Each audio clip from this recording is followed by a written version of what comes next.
Welcome to the Comfy Chairs, a podcast from 123 Limited. Today's episode is part of our new series, Comfy Chairs Hard Questions. comfyHQ, a bite-sized offering to help grow our knowledge of leading and learning. For these shorter episodes, I want to provide you with the opportunity to share your questions.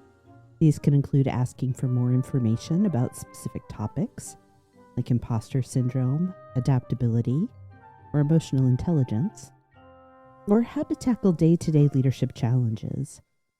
Any subject that fits in the beautifully broad category of leading and learning is suitable. I'll do my best to share what I know, and if all goes well, we'll learn together.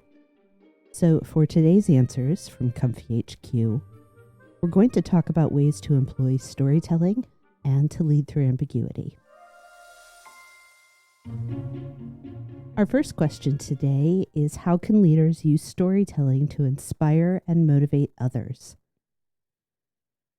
I always have time for stories.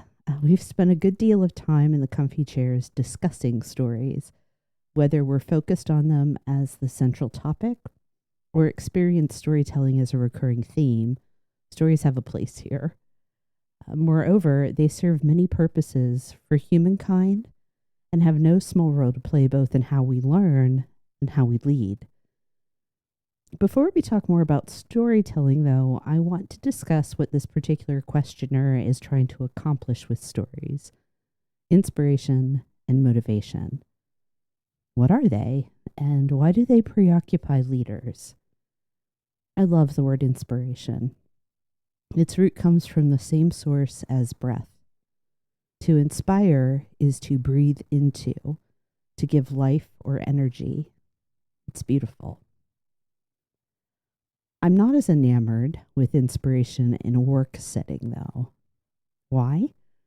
Honestly, some of this is simply a personal bias. I've seen too many people attempt to inspire employees with heavy-handed and even sophomoric tactics. These people in leadership roles use a misguided version of inspiration in place of clarity, transparency, and clear communication about what we're trying to accomplish and exactly why. That is not to say that I don't value inspiration.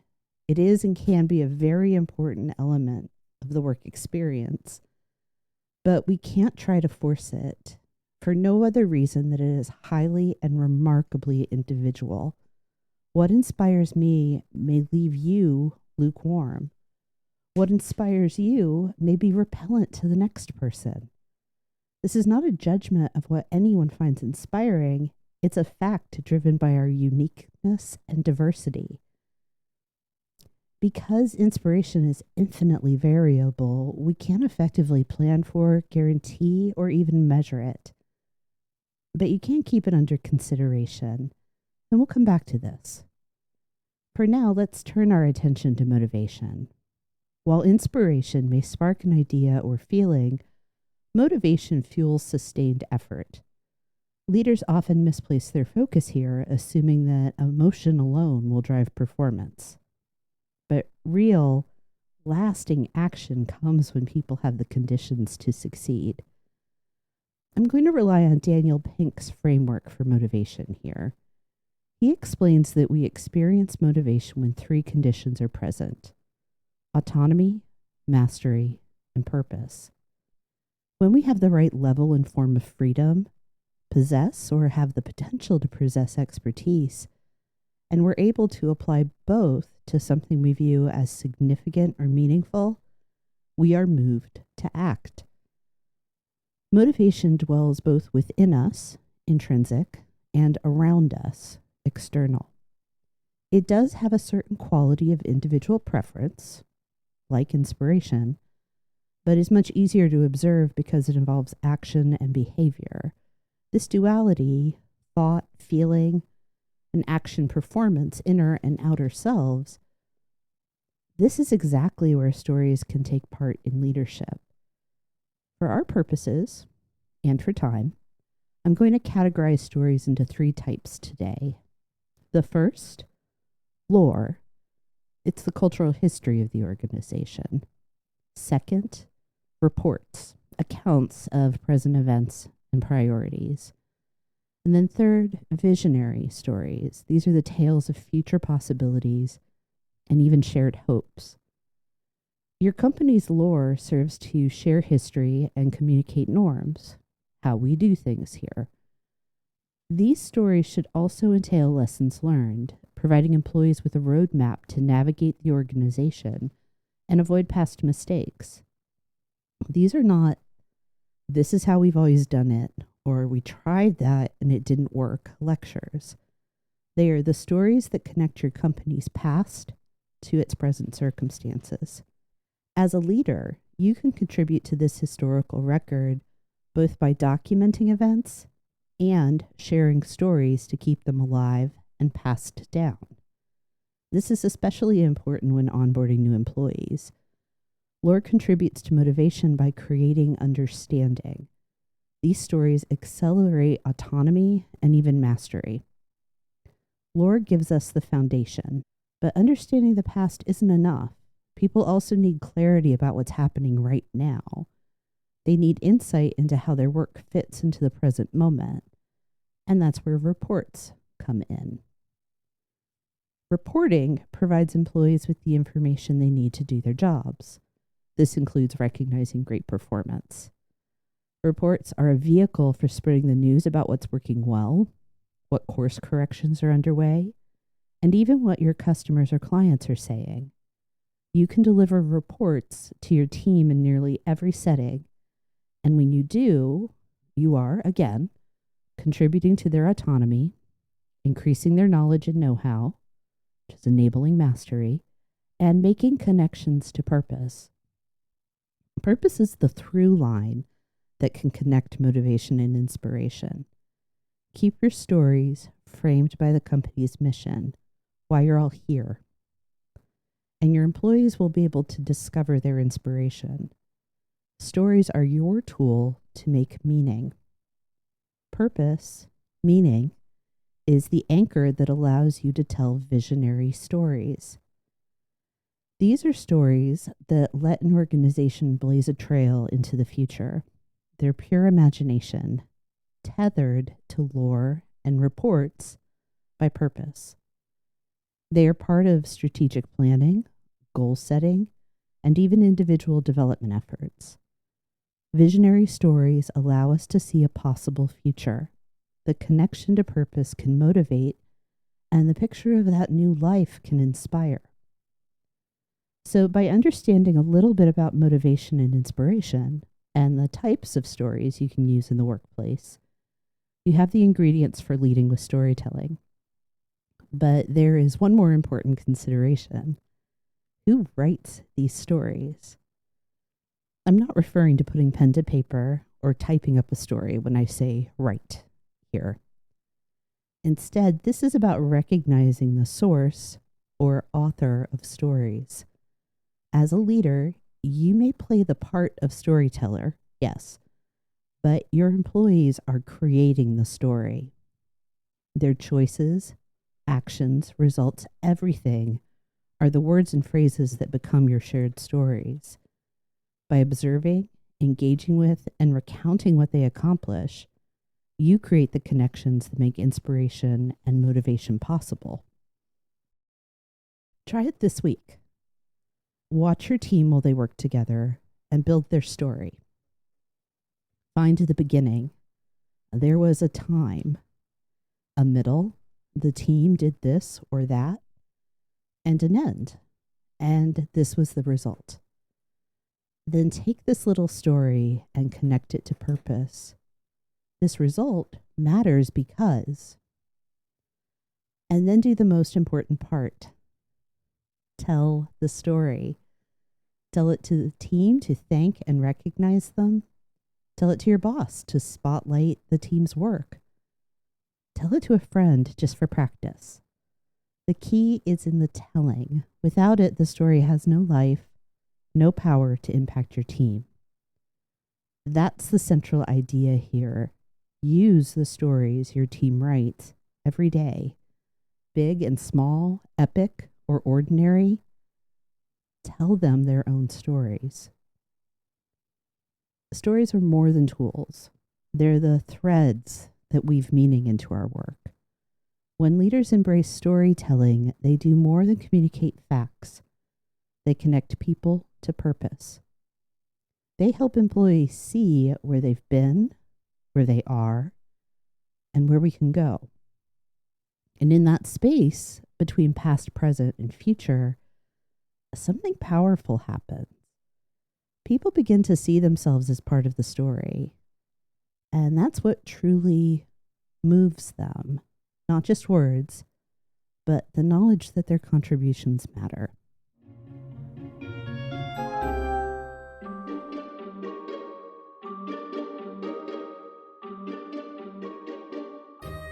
Today's second question is, what are some strategies for leading through ambiguity? I would start with acceptance. Ambiguity, uncertainty, even a little confusion are all inevitable at work and in leadership. The faster you accept whatever ambiguous circumstances you face, the quicker you can turn your attention and energy to leading through the ambiguity. Let me acknowledge that this first step, acceptance, can be difficult, crazy hard sometimes. You are a leader, but you are also human. And humans are built to favor predictability. Ambiguous times can feel like the rug has been pulled out from under you.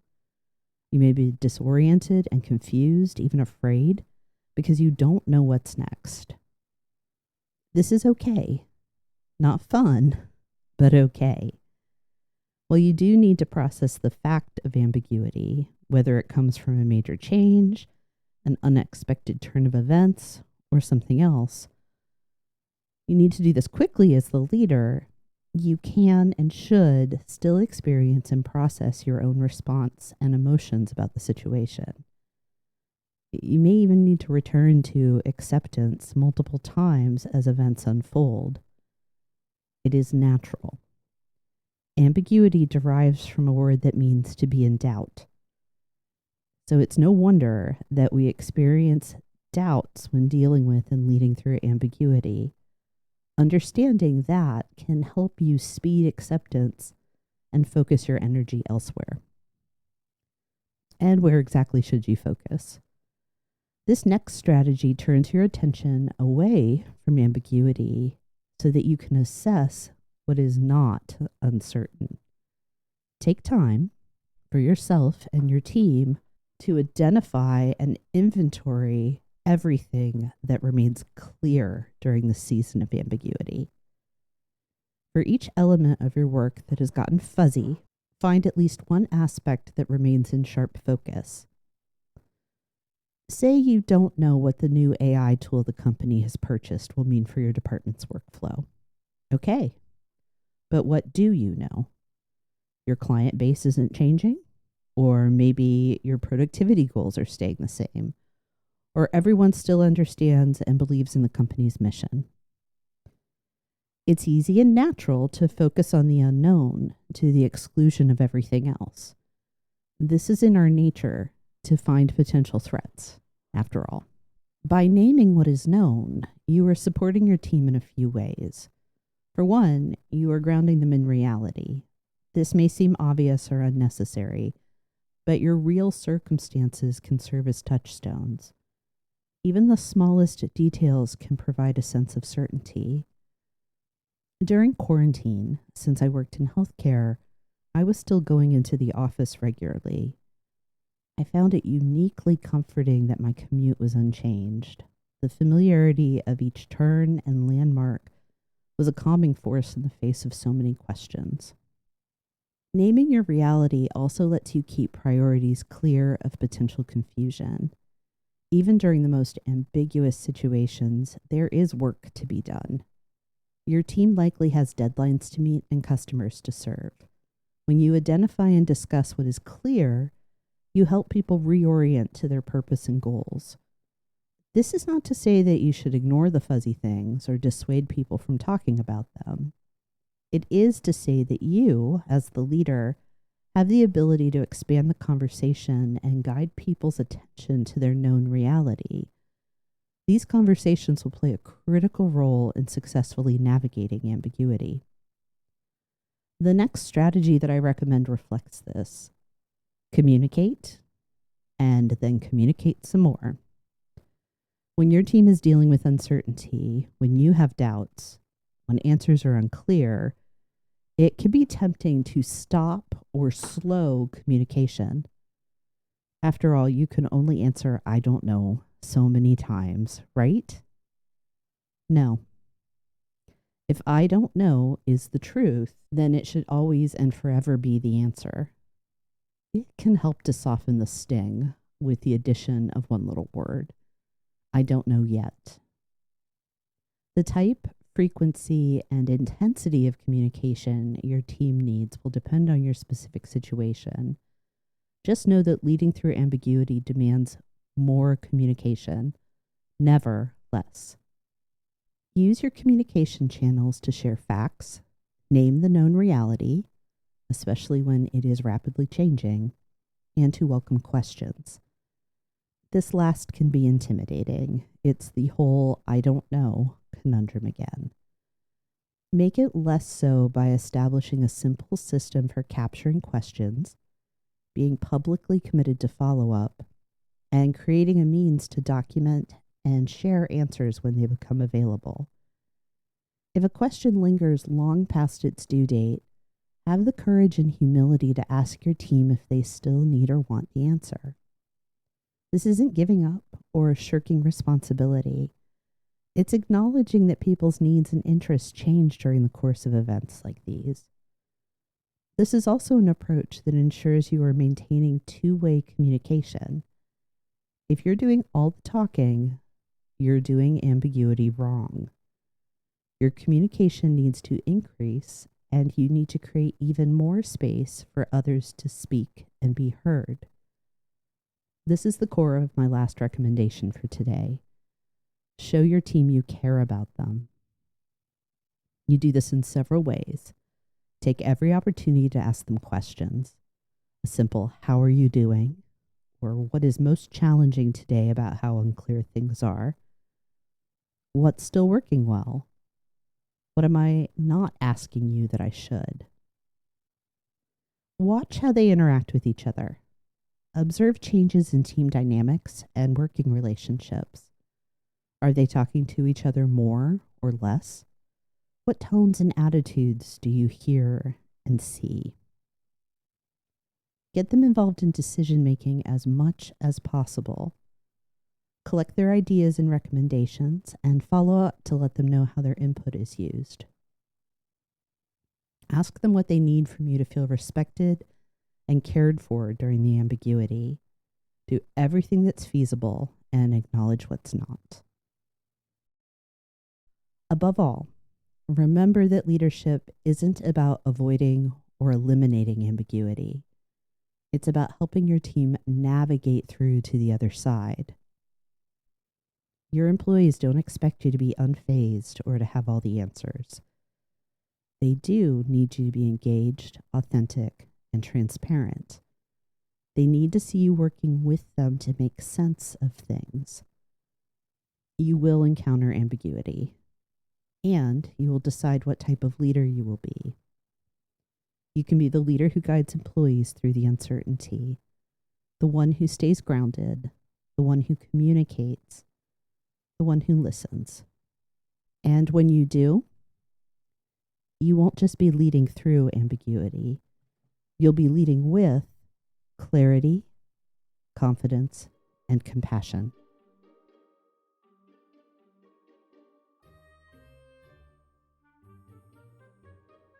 That's all for this comfyHQ episode. Thanks for your questions, and thanks for listening. If you have a question for comfyHQ, I would love to hear it. Just use the link in the show notes. Comfy Chairs Hard Questions episode will be out every other week between in-depth conversations about leading and learning. Next week, I'll be back in the comfy chairs for a conversation about kindness with Sarah Browning. I hope you join us.